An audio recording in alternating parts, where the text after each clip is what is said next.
Hello, this is Prince of Somnia, and welcome back to more Let's Play Xenoblade Chronicles 2. I hope you're prepared for what's going to happen in this episode. Anyway, let's head on over here to the Vault of Heroes, the deepest part of Spirit Crucible Elpys.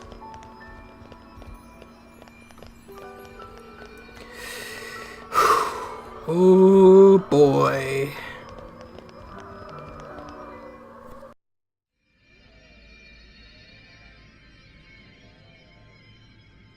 Rex! It's dead end! That seal. It's the same as the one on the ship.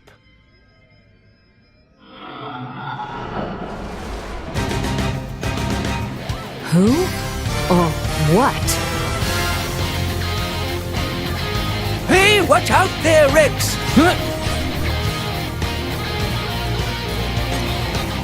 Oh no! Ladies and gentlemen, the Phantasms, the single most annoying and stupid and not fun boss fight in all of Xenoblade Chronicles 2. See, the thing about the Phantasms is, you might notice we're kind of milling them pretty quickly right now, right? Well, look what happens when you get one down to about half health. If he's gonna show it off. Is he not gonna show it off? Ah, there it is! Multis! An evasion art that spawns more of them. And they're going to keep doing this over and over and over and over. And you have to deal with the fact that you can't use specials higher than level 1 in the entire dungeon! Yay! So pretty much all there really is to this in terms of actual strategy is keep your sorry mushes healed and try and damage all of them, at least down to maybe not quite that far, just a little bit under half health, and then burst them all down with a chain attack. It's not likely that you'll be able to... yeah, we got one of them multising. It's not likely that you'll be able to take them all down in just a big burst of attacks, but you're gonna have to try. They're only dangerous when there's a lot of them all at once. Unfortunately, it's not infrequent where there are a lot of them at once. Another thing you can maybe take advantage of is that I think there's actually a maximum number of Phantasms that can be out in the field at once. So, you can actually make pretty good use of that in order to prevent yourself from damaging too many of them. But other than that, all you're going to have to do is just sit here and deal with Rogue, Averbero, Rogue, Averbero, Rogue, Averbero, Rogue, Averbero, over and over again.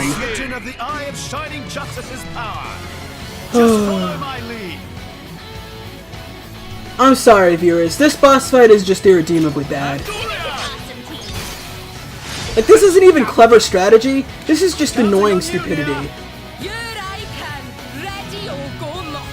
But anyway, when it comes to using a chain attack to try and annihilate as many of these guys as possible, you want to focus on AoE abilities. In particular, Brigid's Heat Haze is really impactful here. Did I just win?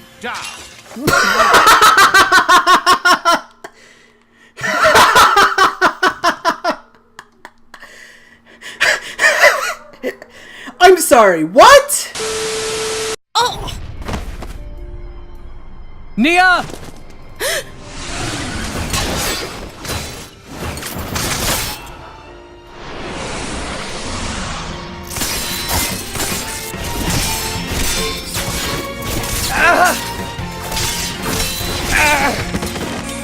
Rex!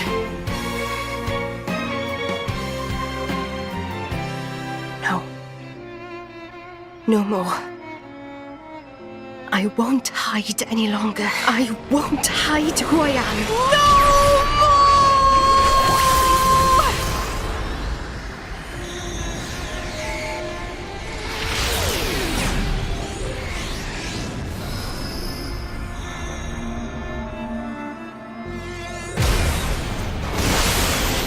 Nia. She's a blade. Bladiest blade! Not merely a blade. She's a... Nia. I am burdened no longer. Not by my past, not by Jin. I am finally free. A blade? What the?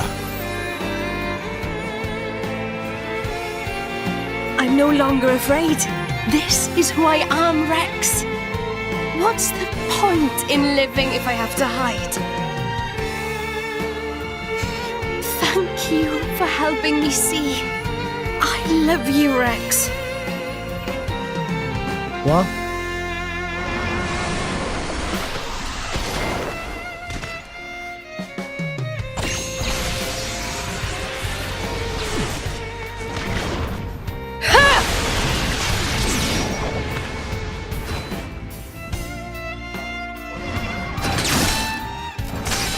Come on then! Who wants a piece?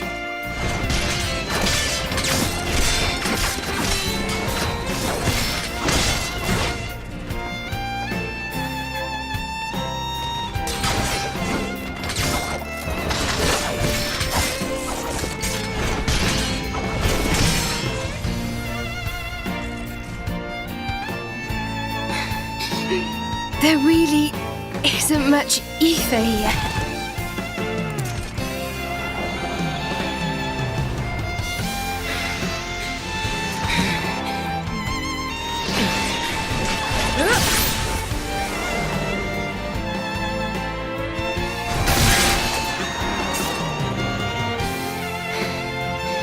Rex! Nia, I love you too. I love you and all you guys. So, let's do this together.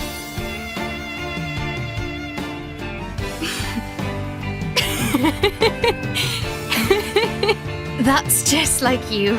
It's all I could ask for. Let's give him hell!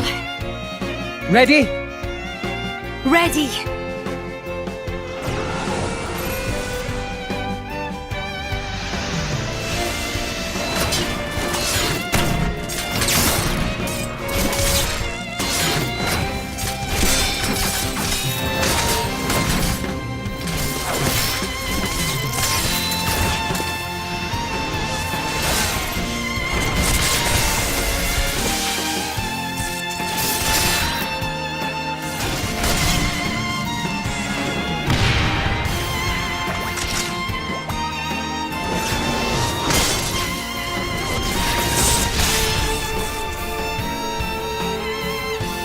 Fight.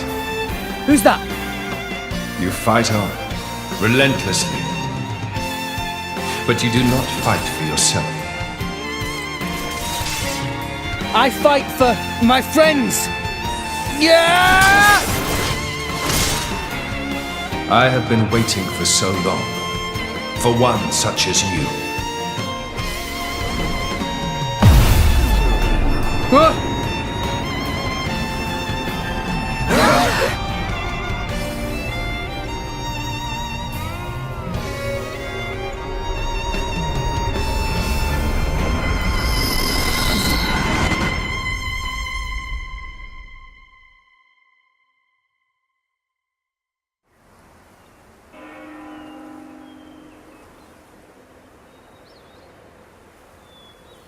My name is Adam. I am long departed from this world. That voice. Before. What is your name, boy? Rex. I've been here before. This is Elysium. Pyra was standing under that tree. Over there. She looked... lonely. Is that so? I must offer my gratitude. Eh? You are the one who brought me here. I have never been to this place. Once I sought to come here, but I never did. Oh, really? Neither have I. Not yet. It is beautiful. Yeah. Rex, what is it that you seek? Wealth? Power? Dominion? None of those, really. Though, power might be useful. Power, then? Power to protect. Protect what? That's a long list. Gramps, Nia, Tora, everyone in Fonset, and Pyra, and Mithra.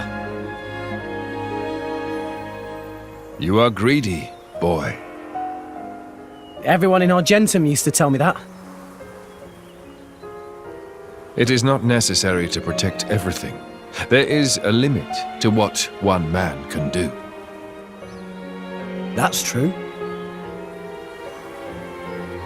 But there is something granted to you especially. Please, tell me what it is. The power to accept her. She is afraid of her own power and her terrible destiny. And I too was afraid. I feared the true power of the Aegis.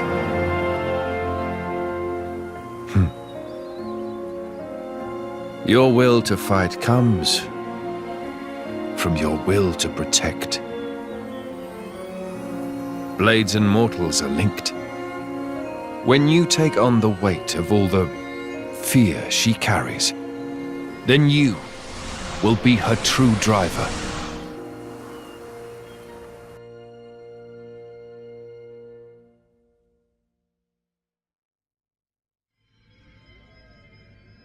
Rex? Rex? What happened? You haven't said anything since the ghost disappeared. Yeah. I'm fine. Never better.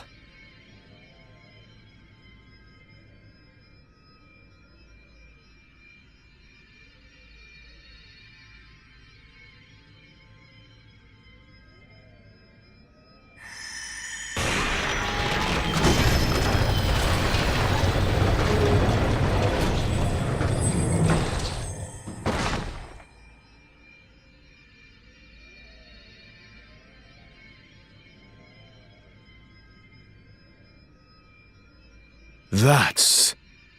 The third sword.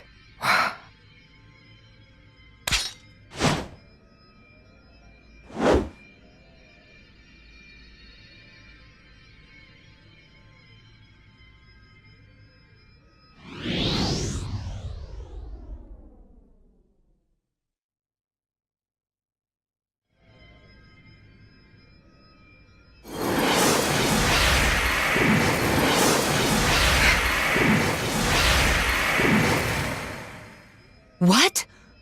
the Aegis sword. Why? Why did sword break? Perhaps it was just down here too long. You're bloody kidding me, right? After we trudged all the way down here. It's okay. How can it be okay? Pyra's one true sword just broke. This was never about the sword. We have everything we need. Huh? I know now what I have to do. Let's go. We've got rescuing to do. Rex, look. Nia, do you trust me? Yeah, but... You've realized something, haven't you, Rex? Something important that the rest of us can't see. I'm with you. I've seen that look in your eyes before.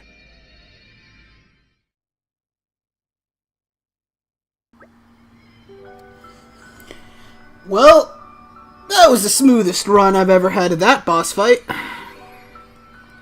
But anyway, yeah, let's leave Spirit Crucible Elpys for the rest of ever, or at least up until the point where I have to come back here to do side quests. Oh yeah, also, you can now engage Nia as a blade. Although I referred to her in the guide, and most of the community refers to her outside of the game itself, or Let's Plays or whatever, as Catalyst to avoid spoilers. So, there you go. Nia as a blade is one of the best healing blades in the game, if not the best. Trouble is, when you use her as a blade, you have to sacrifice being able to have a dedicated party member for straight-up healing. You have to, and she can only be equipped on Rex, which means you have to have Rex be capable of doing all the healing. Now, there are a lot, and I do mean a lot, of people who prefer to play Rex with Blade Nia as a healer to help him heal and support the team that way. And while Blade Nia can solo heal an entire party by herself, I'm generally not a big fan of playing with her, so I'll be sticking with Nia as a party member for the duration of the LP. If you want to use Blade Nia, you can, but I recommend going out of your way to upgrade her affinity chart before you move on with the game, because you're going to need a lot of nodes on her affinity chart opened for her to effectively serve as a substitute for an entire healing party member. That's my 2 cents on the whole thing. If you want to use her, hey, more power to you. I will not. I will stick with Nia as just the driver, if you please. But anyway, I guess that's all we really have to do here in Spirit Crucible Elpys, at least up until we do some side quests for this area. So I will take my leave and meet you at Bonset Island. Who'd have thought that Nia was a blade too? Why didn't you tell us, Nia? I just didn't, okay? No, it's not okay. You lot really are just children, aren't you? Huh? What do you mean? You'll understand one day. Hey, you know, me, Rex, Nia, we've all got some kind of deep blade connection going on with us, haven't we? To tell the truth, I am a little envious. Lady Morag? You know, I'm sure it could be arranged. Would it leave a scar? That's kind of part of the bargain. In that case, maybe not. No, that's not what I meant. It's just...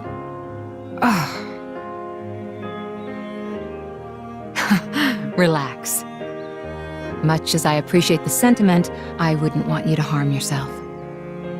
I am sorry. Anyway, what do we do now? It's all well and good that we escaped, but we've got nothing to show for it. Don't worry. I know where we have to go. Are you sure, Rex? You know Pyra's location? I think so. Near the World Tree. I see a rotting titan. She's there. A rotting titan? Could it be? What is it? Morag knows such a place? Close by the World Tree, against the side of the Great Void, I've heard there's a titan known as the Cliffs of Moritha. Moritha? That name sounds familiar. Lady Morag, there are tales of a land of the dead, and the cliffs that lead into its depths. Yes, indeed. The land of Moritha, a place no living soul has ever witnessed. Well then.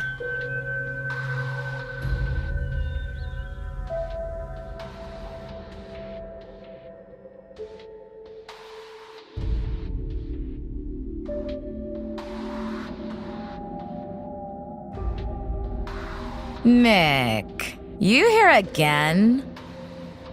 Is it passion or idiocy? Patroka. Just ask me out already. Piss off and die, Mick. Oh, I'm sure I'll get around to it one of these days. So, what are you doing anyway? You know, the Marsanis is the last Tornin warship. I'm readying it for battle with non-mortal opponents. What are you talking about, non-mortal? Surely you don't need me to tell you. You don't mean... Something wrong? Did you want something? Oh, food's ready. Get it while it's hot. You came all the way here to tell me that? You've got quite the crush. Mikhail, I'm gonna crush your... Okay, got it. Well, I'd better go and eat this delicious spread.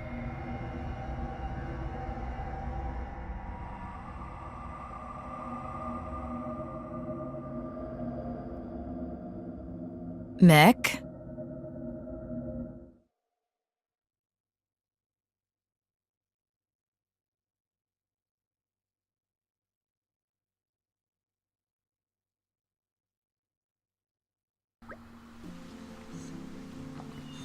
Alright then, looks like we have our destination. Chapter 7 is going to be basically just a pair of dungeons. So, our next destination, the next dungeon, is the Cliffs of Mortha, which is thankfully far less infuriating than Spirit Crucible Elpys is.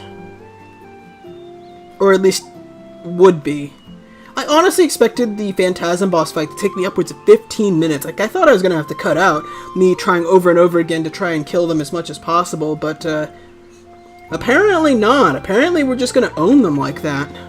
Well then, I guess I won't complain. Normally that boss fight is like the most infuriating in the game just because of how unfun it is, but we got through it okay.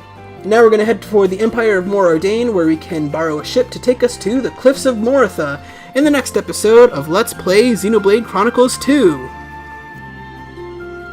See you guys then.